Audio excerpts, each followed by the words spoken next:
Pareho lang din pala tayo. Wala rin ako.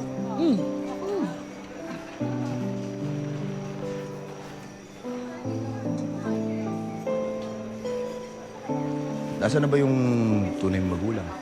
Hindi ko po alam eh. Sabi po kasi sa akin ni Mama Rosenda, ito lang po kwintas ang iniwan nila para sa akin. Yung address mo ba, hindi mo na matandaan kung saan? Hindi ko rin po alam eh. Paano ba kayo nagkahiwalay nung Mama Rosenda mo? Nagsimba po kami ni Mama Rosenda. Tapos, habang bumibili po si Mama Rosenda ng sampagita, may bigla pong humila sa akin na hindi ko po kilala. Sa simbahan? Opo, yung may simbahan na may krus sa tuktok, tas may kampana, at may 3 pintuan na malalaki sa harap. Lahat ng simbahan, puro ganun ah.